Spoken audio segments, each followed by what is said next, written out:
You can do this and say, "Hi, pony, get out of here, let's go." And you're fine. You know, like the Taylor Swift songs, they're always about how it's the boyfriend's fault. She needs to come out with one called "Maybe It's Me." So we're going to talk for just a minute about bending a horse or flexion and how people rely way too heavily on that. You don't need to spend 13 hours teaching a one-rein stop, because you're not going to create a horse that's going to cause you to need to do something like that. You're not going to create the kind of horse that is dangerous to ride and could bolt and spook at any second. You know, a lot of times people will overbend their horses, and it's actually counterproductive to their biomechanics. Anatomically speaking, the correct bend is just enough to see the corner of their inside eye. To have his bend be correct, I should just barely be able to see the corner of his inside eye. What a lot of people will do is they will overbend their horse and get a sag in his shoulders to where, see how he's drifting and falling onto my outside leg? A lot of that is because I'm overbending his neck.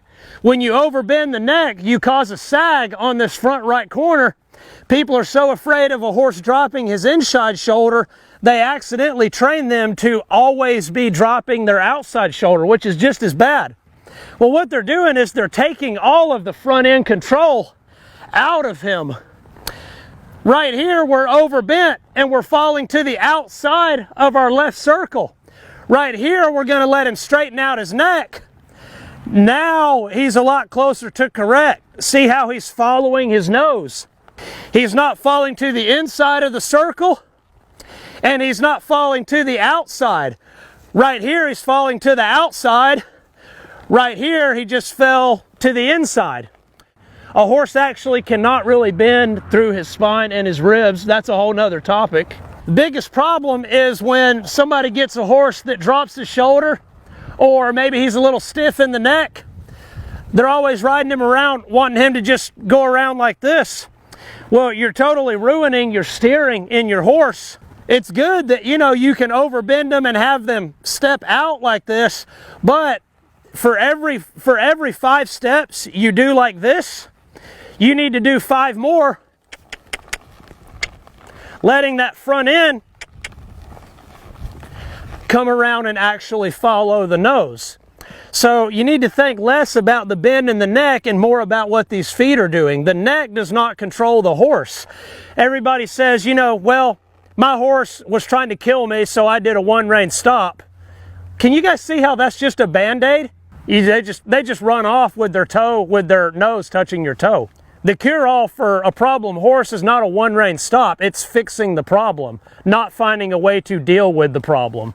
Don't get caught up in, oh, I've got to flex him. Oh, he has to bend. Oh, he has to give. No, you need control of his feet and you need control of his mind. If you have that, the rest of his body will fall into alignment for you.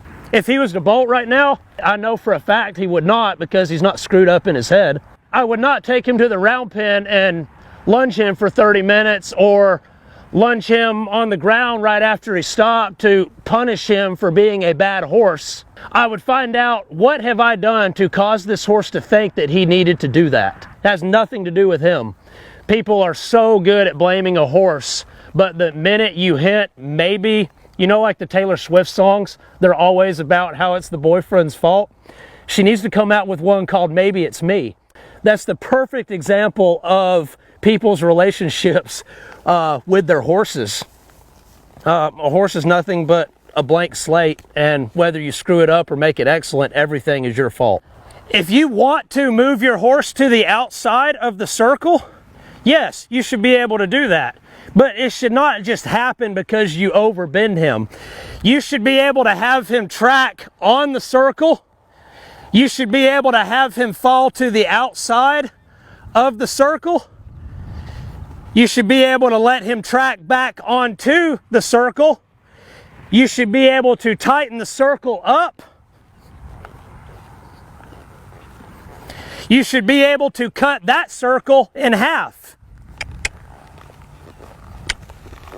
And then you should be able to come to the outside of the circle again. The neck does not control the horse. Those are how you control the horse.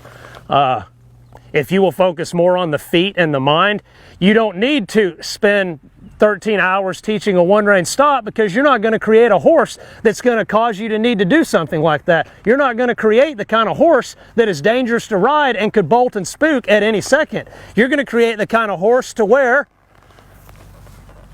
you can do this and say, "Hi, pony, get out of here, let's go."